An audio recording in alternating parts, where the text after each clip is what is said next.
Hello students, according to the new pattern, the reading section consists of two questions. Okay, the first question is an extract, which we also call unseen passage, and there are various questions. Some of them are very short answer questions, then questions with options, and there are also questions related to vocabulary. All right, now इसी case में जो second question होता है वो note making का होता है. Alright, which consists of two questions, 4 marks each, total 8 marks. अब इसमें पहला जो पार्ट होता है वो नोट मेकिंग का होता है and the second part is related to summary. तो आज हम नोट मेकिंग और समरी दोनों की बात करते हैं. Alright, so here we go. What are the aspects of note making? क्या क्या चीज़ें का ख्याल रखना है. As soon as you get the passage, जब आपको पैसेज मिलता है तो आप नोट करते हैं कि there is no title given. Alright, बिना टाइटल के आता है पैसेज. तो सबसे पहले स्टार्ट रीडिंग द पैसेज, पढ़ते जाइए और एक सुटेबल सा टाइटल चूज कीजिए. As soon as you get the suitable title, you get 1 mark. Alright, this title should not consist of more than 4 words. 4 word से ज़्यादा टाइटल नहीं होना चाहिए. Is it clear? उसके बाद आपको सिलेक्शन ऑफ सिंबल्स को सिलेक्ट करना होता है. जैसे आपने देखा होगा 1, 2, 3, 4 आप मेन हेडिंग्स की तरह ले सकते हैं. 1.1, 1.2, 1.3, 1.4 सब हेडिंग्स की तरह ले सकते हैं. 1.1.1 ये चीज़ आपको बिल्कुल क्लियर हो जाएगी once I give you an example. Alright, अब next question which comes to the mind of the children is के कितनी हेडिंग्स बनानी है सर, कितनी सब हेडिंग्स बनानी है, कितनी सब हेडिंग्स बनानी है.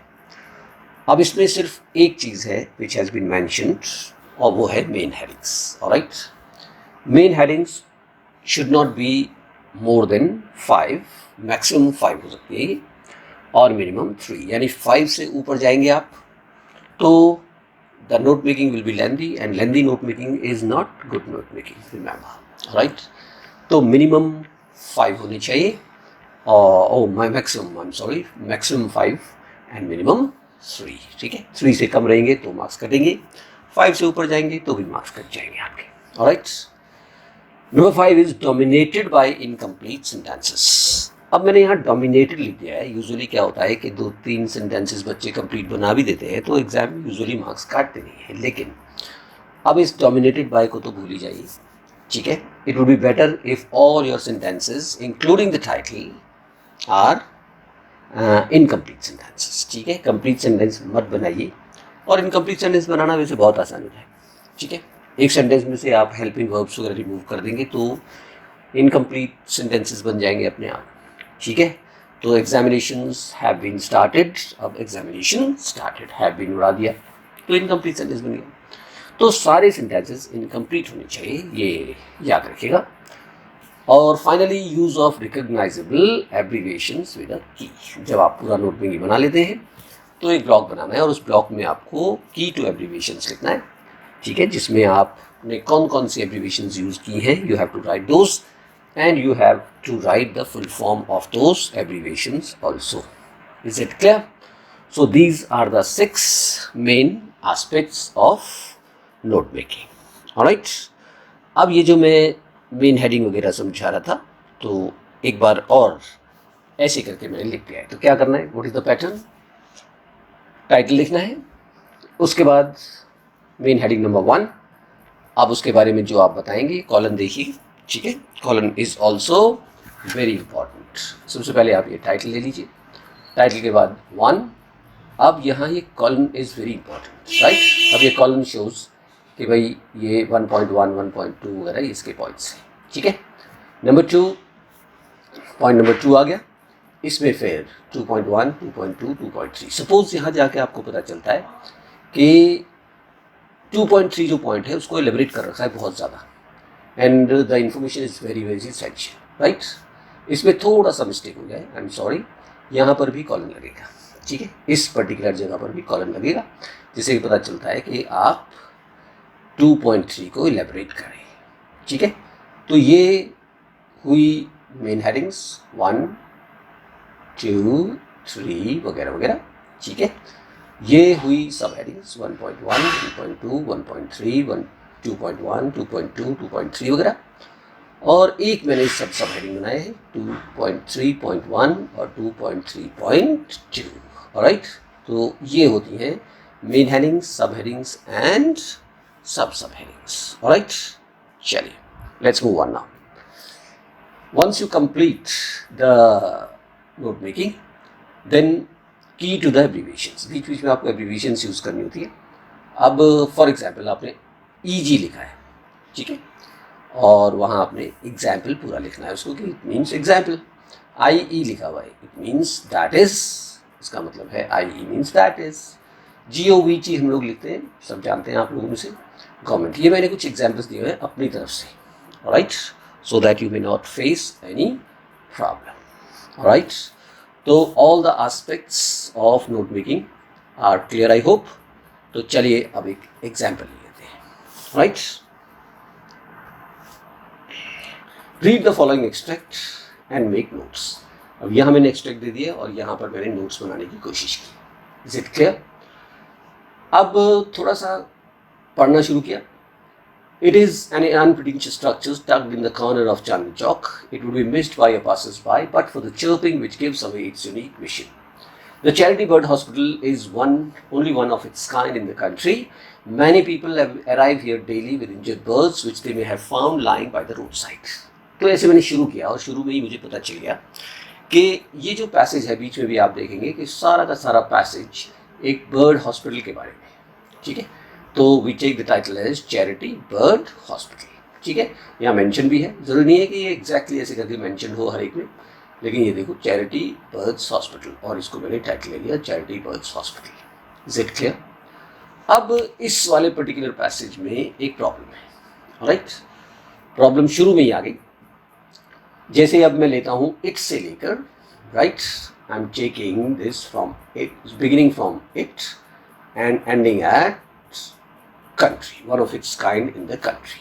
हम यहाँ पर एंड करते हैं इसको, ठीक है।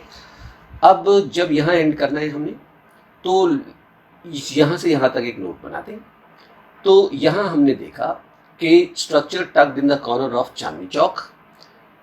उसके बाद हमने ये भी देखा कि charity bird hospital is only one of its kind in the country, country में इकलौता है, ठीक है। तो एक बहुत इंपॉर्टेंट पॉइंट जो बनता है वो है लोकेशन, ठीक है, कि वो कहाँ लोकेटेड है, ऑलराइट। अब देखिए जरा, एक कई बार प्रॉब्लम क्या होती है। Suppose you right location, right colon here and right Chandni Chowk, that is a problem why?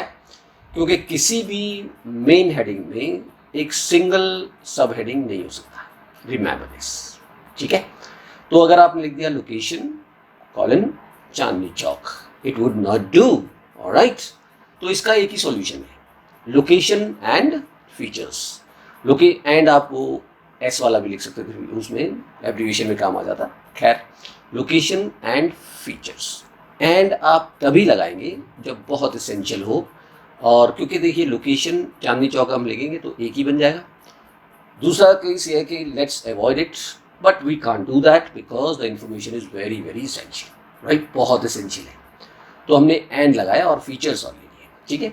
अब हमने यहाँ से लिया चांदनी चौक लोकेशन है उसकी, अनप्रिटेंशियस स्ट्रक्चर है। Unpretentious means very very ordinary, right, ordinary और सिंपल स्ट्रक्चर है, one of its kind. Is it clear?